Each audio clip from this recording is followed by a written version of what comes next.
Hello student, welcome to my channel English teaching Renuka ma'am.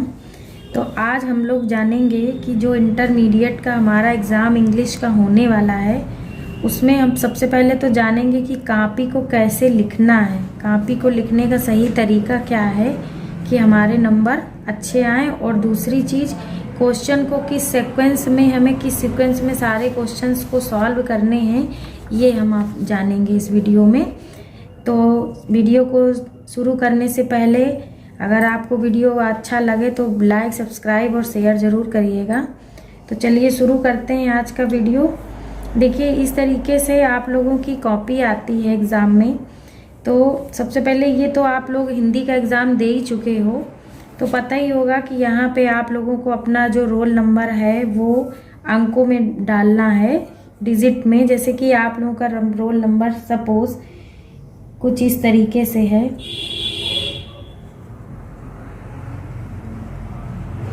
ठीक है, तो इस तरीके से अंकों में यहाँ पे भरना होता है, जो अंक होते हैं और उसके जो शब्द हैं तो वो यहाँ पे इस तरीके से शब्दों में आपको डालना है।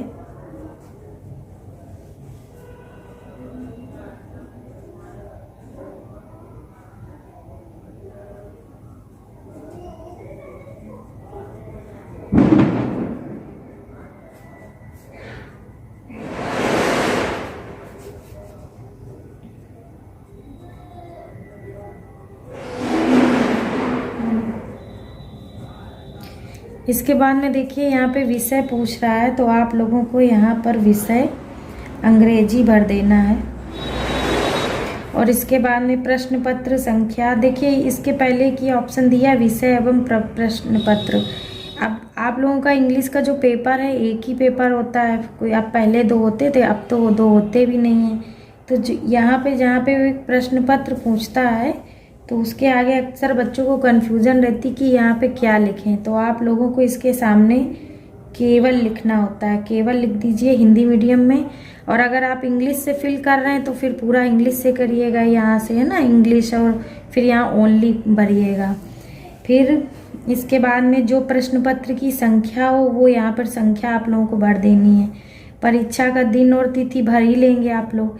इसके बाद में केंद्र का नाम जो है, केंद्र का नाम यहाँ पे डालना है आप लोगों को। और फिर इसके बाद में जो एग्ज़ाम जो आपका पेपर है उसका जो संकेतांक होगा वो यहाँ पे भर देना है। आपका क्लास रूम कक्ष संख्या जो है, रूम नंबर, वो यहाँ पे रखना है, आपको फिल करना है। तो इस तरीके से फर्स्ट पेज फिल हो गया। अब हम लोग आगे आते हैं। अब देखिए आगे जो हमारा आ रहा है उसमें देखिए कुछ बच्चे क्या करते हैं, जो लाइन होती है कॉपी में दोनों तरफ लाइनें खींचते हैं। आपको लाइन कॉपी में एक तरफ ही खींचनी है, इस तरीके से। ये कॉपी में दोनों तरफ लाइन कभी नहीं खींचते हैं। इस तरीके से सपोज आप सारे पन्नों में आप इसी तरीके से आगे भी लाइनें खींचते चले जाएंगे। अब इसके बाद में जैसे कि क्वेश्चन नंबर, अब हम आपको देखिए कॉपी के साथ साथ ये यूपी बोर्ड का जो मॉडल पेपर है हमने निकाला है, ये आपके सामने है। आज हम इस वीडियो में आपको बताएंगे कि किस तरीके से क्वेश्चन का जो तरीका है कि किस क्वेश्चन के बाद हमें किस क्वेश्चन को सॉल्व करना चाहिए, ये जानेंगे। बाकी नेक्स्ट वीडियो में इस मॉडल पेपर को भी हम सॉल्व करवा देंगे, ठीक है ना। तो देखते हैं सबसे पहले, जैसे कि देखिए यहाँ पे आप लोगों का section A, section B, section C और सेक्शन डी, कुल मिला के आप लोगों के 4 पार्ट में पेपर आएगा, ठीक है। तो आप लोगों को करना क्या है, सबसे पहले जैसे आप सेक्शन ए आप करना है आपको, तो उस कॉपी पे आपको यहाँ पे ब्लैक स्केच से सेक्शन ए इस तरीके से डाल देना है। और फिर इसके बाद में बगल में क्वेश्चन नंबर फर्स्ट इस तरीके से स्केच से डालना है। और फिर ब्लैक पेन का यूज़ करके आपको, जैसे कि अब यहाँ पर देखिए क्वेश्चन नंबर फर्स्ट में आप लोगों को अनसीन पैसेज वहाँ पे एक आपको करने के लिए आएगा। अनसीन पैसेज आप लोगों ने अच्छे से सॉल्व किए होंगे, प्रैक्टिस की होगी अनसीन पैसेजेस की। तो देखिए एक वहाँ पे पैसेज दिया होगा और इस पैसेज के कुछ वहाँ पे आंसर दिए जाएंगे, क्वेश्चन आपसे पूछे जाएंगे, सॉरी। तो क्वेश्चन जो पूछे जाएंगे, देखिए वहाँ पे सारे क्वेश्चन 3-3 नंबर के आपसे प्रश्न पूछे जाएंगे। इस तरीके से टोटल आपके 4 क्वेश्चन 3-3 नंबर के अनसीन पैसेज के आएंगे। ये देखिए 1 2 3 और इस तरीके से ये देखिए क्वेश्चन नंबर 4, ये तो ये 4 क्वेश्चन आपसे 3-3 नंबर के 4 क्वेश्चन किए जाएंगे। और फिर इसके बाद में जो लास्ट का आप लोगों का क्वेश्चन होगा वो 3 नंबर में कुल 3 क्वेश्चन, इट मीन्स 1-1 नंबर के तीनों क्वेश्चन होंगे, ठीक है ना। तो कुल मिला के ये देखिए 1 2 3 क्वेश्चन इधर और एक ये 4 क्वेश्चन ये और 1 2 3 इस तरीके से आपके टोटल 7 क्वेश्चन होंगे। तो 7 क्वेश्चन के आंसर अनसीन पैसेज से देना है। एक चीज़ ध्यान रखिएगा, जब आप लोग पेपर को सॉल्व कर रहे हो तो सबसे पहले आप लोगों को अनसीन पैसेज ही सॉल्व करना है। और अनसीन पैसेज सॉल्व करने का देखिए कुछ बच्चों को अनसीन पैसेज सॉल्व करना भी नहीं आता। तो अनसीन पैसेज सॉल्व करने का देखिए सबसे अच्छा तरीका होता है, कभी भी पैसेज को पढ़ा नहीं जाता है। कुछ बच्चे क्या करते हैं, पहले पूरा पैसेज पढ़ने लगते हैं सॉरी।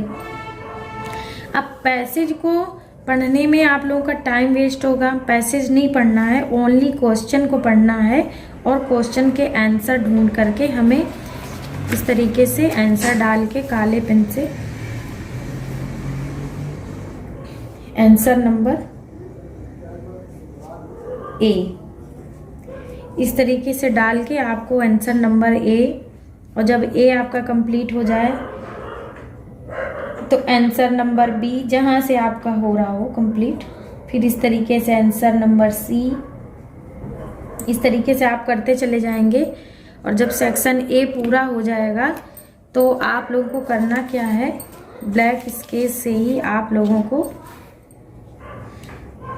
यहाँ पे लास्ट में ब्लैक स्केच से लाइन खींच देनी है।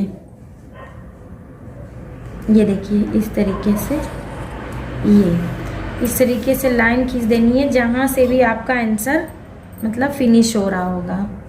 नेक्स्ट देखिए अनसीन पैसेज को आप लोगों को अभी हमने बताया पूरे पैसेज को पढ़ना नहीं है, केवल आप लोगों को क्वेश्चन को पढ़ के उसका आंसर ढूंढ के बताना है, जिससे आपका टाइम भी वेस्ट ना हो और आंसर को अच्छे से अच्छा लिख पाएँ। तो सबसे पहले आप लोगों को अनसीन पैसेज सॉल्व करना है। अनसीन पैसेज सॉल्व करने के बाद में देखिए यहाँ पे आ रहा है सेक्शन बी आप लोगों का राइटिंग, और राइटिंग में क्या है, आर्टिकल लिखने को दिया है क्वेश्चन नंबर 2 में। क्वेश्चन नंबर 3 में आप लोगों को लेटर आएगा। अब आपको सेक्शन बी बिल्कुल नहीं उठाना है, पहले अनसीन पैसेज आप लोगों को कर लेना है और अनसीन पैसेज के बाद आपको सॉल्व करना है सेक्शन सी, यानी कि ग्रामर सॉल्व करनी है। सेक्शन बी को वहीं पर छोड़ देना है। आगे आप अपना कॉपी में जहाँ पर भी आपका जिस पेज पे भी आप लोगों का अनसीन पैसेज हो रहा हो, ये तो हमने समझाने के लिए आप लोगों को इस तरीके से बताया, और जहाँ पे आप लोगों का ख़त्म हो रहा हो मतलब वहाँ पे आप लोग सेक्शन सी ग्रामर, ये सेक्शन सी ग्रामर डाल के आप लोगों को ग्रामर का आप लोगों को लिखना है, ग्रामर करनी है यहाँ पे आप लोगों को। अब देखिए यहाँ पे क्वेश्चन नंबर 4 जैसे दिया है, choose the correct option to answer the following question. अब ये देखिए 2-2 नंबर के सारे क्वेश्चन आपको दिए जाएंगे इसमें ग्रामर में कुछ नहीं, बड़े इजी होता है आप लोगों का। देखिए यहाँ पे तो ग्रामर में 1 वर्ड सब्स्टिट्यूशन है और इडियम्स फ्रेज हैं, वोकैब्स पूरी है आपकी, सिनोनियम्स हैं, एंटोनियम्स हैं, ये चीज़ें हैं। तो ये आप लोगों ने लर्न किए होंगे। तो इसमें ओनली टिक लगाना है, तो आप लोगों को ये करना है, तो ये आपका जल्दी भी हो जाता है और इसमें टाइम वेस्ट नहीं होता। ये 10 नंबर हमारे 5 मिनट में ही हो जाते हैं। तो आप लोगों को ग्रामर कंप्लीट कर लेनी है इसके बाद में, ठीक है ना। अब इसके बाद में देखिए क्वेश्चन नंबर 5 इसी के आगे, जैसे कि आपका नरेशन में डायरेक्ट इनडायरेक्ट दिया रहेगा, तो आप लोगों को ये ग्रामर जल्दी जल्दी सॉल्व कर लेनी है। इसमें टाइम बिल्कुल भी वेस्ट नहीं करना है। बाकी सिंथेसिस भी होगा, सिंथेसिस के बाद में ट्रांसफॉर्मेशन होंगे, इसके बाद में सिंटैक्स, और इस तरीके से आप लोगों को ये ग्रामर सॉल्व कर लेनी है। ग्रामर के बाद में आप लोगों का जो अगला सेक्शन आ रहा है वो आ रहा है, देखिए यहाँ पे 6 नंबर में आप लोगों की स्टोरी पूछी जाएगी। वहाँ पे हिंदी में कोई मतलब स्टोरी होगी और उसको इंग्लिश में आप लोगों को ट्रांसलेट करना है। ये देखिए 5 नंबर की है, तो ये ट्रांसलेशन आप लोगों को सॉल्व करने हैं, ये सॉल्व करिएगा। इसके बाद में सेक्शन डी में आता है लिटरेचर। अब लिटरेचर में देखिए सबसे पहले क्या करना है, आप लोगों को शॉर्ट क्वेश्चन सॉल्व करने हैं। शॉर्ट क्वेश्चन सॉल्व करने के बाद में आप लोगों को जब ये क्वेश्चन नंबर 7 के शॉर्ट क्वेश्चन कर लें, तो इसके बाद आप लॉन्ग नहीं करिएगा। आप लोगों को करना क्या है, क्वेश्चन नंबर 11 में सप्लीमेंट्री के भी शॉर्ट क्वेश्चन होंगे, तो आपको वो भी शॉर्ट क्वेश्चन नंबर डाल के सॉल्व कर लेना है। इतना सॉल्व हो जाने के बाद में फिर आप लोगों को लॉन्ग क्वेश्चन लिखना है। तो लॉन्ग क्वेश्चन में देखिए जब भी लिखना तो वहाँ पे टाइम बिल्कुल सेट कर लेना है कि हमें ज़्यादा से ज़्यादा 5 या मतलब 7-8 मिनट में लॉन्ग क्वेश्चन ख़त्म कर देना है, जिससे आपका टाइम वेस्ट ना हो। बिकॉज अभी आप लोगों को इधर यहाँ पे आप लोगों को लेटर ऐसे भी कंप्लीट करना है, इधर आर्टिकल भी करना है, ठीक है ना। तो आप लोगों को टाइम वेस्ट ना हो तो टाइम सेटअप करके आप लोग लॉन्ग क्वेश्चन को सॉल्व करेंगे। लॉन्ग क्वेश्चन आपका जैसे ही सॉल्व होते हैं, दोनों लॉन्ग सॉल्व करने के बाद में आप सेंट्रल आइडिया कंप्लीट करेंगे, पोएट्री उठाएंगे, सेंट्रल आइडिया करेंगे, और इसके जो आप लोगों को स्टेंजा दिया होगा वहाँ पे कुछ स्टेंजा के कुछ क्वेश्चंस भी होंगे पोएम से, तो आप लोगों को वो स्टेंजा सॉल्व कर लेने हैं। तो इस तरीके से जब लिटरेचर कंप्लीट हो जाएगी और लास्ट में आप लोगों को section B it means writing portion जो है ये सबसे लास्ट में करना है बेटा, जिसमें आप लोगों को सबसे पहले लेटर लिख लेना है और लास्ट में आप लोगों को आर्टिकल लिखना है। सबसे लास्ट में आर्टिकल ही लिखना है। तो इस तरीके से आप लोग अपना पेपर सॉल्व करेंगे।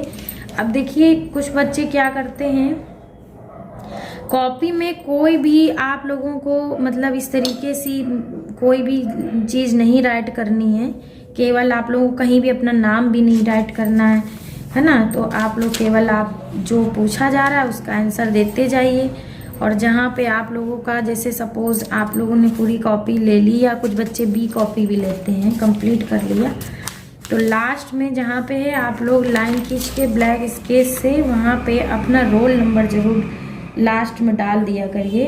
सपोज़ पीछे का पन्ना अगर कहीं खो गया तो जो भी आपका रोल नंबर है आप यहाँ पे रोल नंबर ज़रूर फिल करें लास्ट में, और बाकी कुछ भी आप लोगों को नहीं लिखना है कॉपी पे। तो ये आपका लिखने का तरीका था और पेपर सॉल्व करने का तरीका था। अब देखिए आप लोगों को जो अगले वीडियो में हम ये बता देंगे कि मॉडल पेपर जो यूपी बोर्ड का था उसमें क्या क्या पूछा गया है, और आप लोगों को उसका जो आंसर है वो भी हम आप लोगों को नेक्स्ट वीडियो में बता देंगे। तो ठीक है, आज के लिए इतना ही इनफ था। अगर आपको ये वीडियो अच्छा लगा हो, समझाने का तरीका अच्छा लगा हो, तो प्लीज़ मेरे चैनल को सब्सक्राइब करिएगा, लाइक करिए और शेयर करिए। Thank you.